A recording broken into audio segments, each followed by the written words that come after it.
Hello guys, welcome to back my YouTube channel understand with Roshan में आपका स्वागत है। तो कैसे हैं आप सब? आई होप अच्छे होंगे, मस्त होंगे, तंदुरुस्त होंगे। तो चलिए आज हम इस वीडियो में बात करने वाले हैं क्रूड ऑयल के बारे में। जी हाँ, आपने सही सुना हुआ है, ये वही क्रूड ऑयल है जिसके लिए लगभग सारे कंट्रीज आपस में लड़ाई कर रहे हैं। तो ये सब लड़ाई झगड़े तो होते ही रहते हैं, जैसे कि आपने बचपन में सुना ही होगा कि जहाँ बैर होते हैं लोग वहीं ढेला मारते हैं। तो चलिए इन सब सारी बातों को पीछे छोड़कर हम वीडियो में आगे चलते हैं।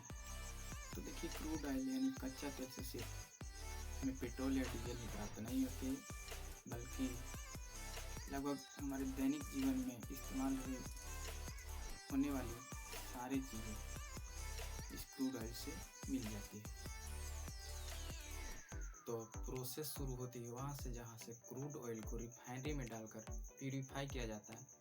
तो प्यूरीफाई करने के बाद सबसे पहले हमें मिलती है बिटुमिन, जिसका नाम डामर है, और इसका इस्तेमाल हम सड़कों का निर्माण में करते हैं। इसके बाद जब इस बिटुमिन को हम प्रोसेस करते हैं, प्यूरीफाई करते हैं, तो हमें प्राप्त होती है इंजन ऑयल। जी हाँ, वही इंजन ऑयल है जिसका इस्तेमाल हम वैन में करते हैं लुब्रिकेटिंग के रूप में। अब इस इंजन ऑयल यानी लुब्रिकेटिंग ऑयल को भी हम प्यूरीफाई करते हैं, इसको भी नहीं छोड़ते हैं।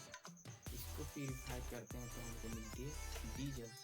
जी हाँ, वही डीजल है जिसका इस्तेमाल हम भारी वाहनों को चलाने में करते हैं, जैसे बस हो गया, ट्रक हो गया, यहाँ तक कि डीजल से ट्रेन भी चलाई जाती है। और अब इस डीजल को जब प्यूरीफाई करते हैं तो हमें मिलती है पैराफिन।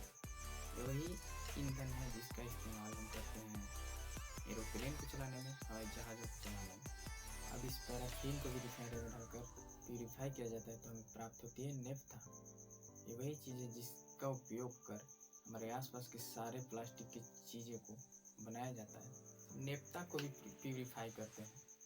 जब इस नेफ्था को प्यूरीफाई करते हैं तो हमें मिलती है पेट्रोल। जी हाँ, आप लोग जानते हैं कि पेट्रोल कार और बाइक को चलाने में ईंधन के रूप में, फ्यूल के रूप में यूज में लिया जाता है। तो प्यूरीफाई की प्रोसेस इतना ही नहीं है, आगे भी स्टेप्स हैं। जैसे इस पेट्रोल को हम प्यूरीफाई करेंगे तो हमको मिलती है गैस। हाँ, ये वही गैस है जिसका यूज आप सभी लोग घरों में खाना बनाने में किया करते हैं, जिसका नाम एलपीजी है।